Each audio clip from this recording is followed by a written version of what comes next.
Assalamualaikum warahmatullahi wabarakatuh. 9 amalan utama pada bulan Ramadan. Amalan yang pertama, melakukan puasa Ramadan. Rasulullah Shallallahu Alaihi Wasallam bersabda, yang artinya, barang siapa yang berpuasa pada bulan Ramadan dengan penuh keimanan dan mengharapkan pahala, maka akan diampuni dosanya yang telah lalu.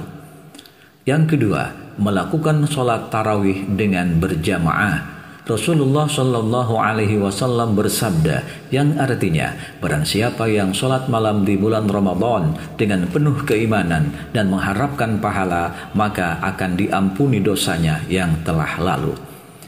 Amalan yang ketiga, memperbanyak sedekah. Membantu orang yang membutuhkan, membantu fakir miskin, membantu dan memberi makan orang-orang yang sedang berpuasa saat berbuka, dan lain-lain. Rasulullah Shallallahu Alaihi Wasallam bersabda, yang artinya, barang siapa yang memberi makan orang yang berpuasa, maka bagian pahala seperti orang yang berpuasa tersebut, tanpa mengurangi pahala orang yang berpuasa itu sedikitpun. Amalan berikutnya adalah memperbanyak membaca Al-Quran.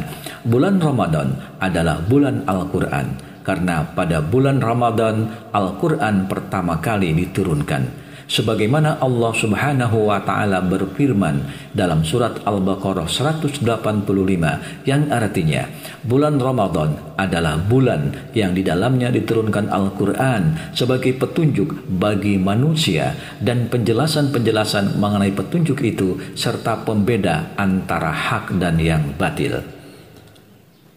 Amalan utama yang kelima adalah memperbanyak i'tikaf di masjid.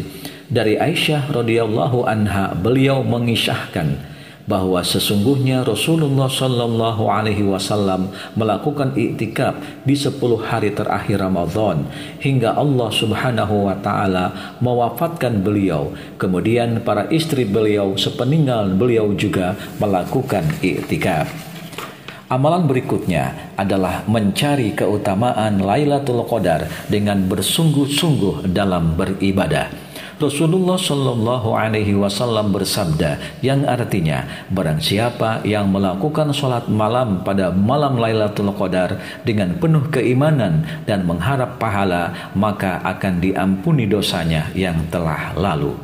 Amalan berikutnya adalah menyegerakan berbuka puasa dan mengakhirkan syahur. Rasulullah Shallallahu Alaihi Wasallam bersabda, yang artinya, senantiasa manusia dalam keadaan baik selama mereka menyegerakan berbuka. Rasulullah Shallallahu Alaihi Wasallam juga bersabda, yang artinya, lakukanlah santap sahur, karena dalam santap sahur tersebut terdapat keberkahan. Amalan yang kedelapan adalah memperbanyak istighfar dan dzikir. Rasulullah Shallallahu Alaihi Wasallam bersabda, yang artinya, sesungguhnya orang yang berpuasa ketika ia berbuka, doanya tidak akan ditolak. Amalan yang kesembilan, membayar zakat fitrah. Dari Ibnu Abbas radhiyallahu anhuma, beliau berkata, Rasulullah Shallallahu Alaihi Wasallam mewajibkan zakat fitrah, mensucikan orang-orang yang berpuasa dari kesia-siaan dan kata-kata keji, dan juga untuk memberi makan fakir miskin. Barang siapa yang menunaikannya sebelum sholat hari raya, maka zakatnya diterima. Dan barang siapa yang menunaikannya setelah sholat, itu hanyalah sedekah di antara sedekah biasa. Wassalamualaikum warahmatullahi wabarakatuh.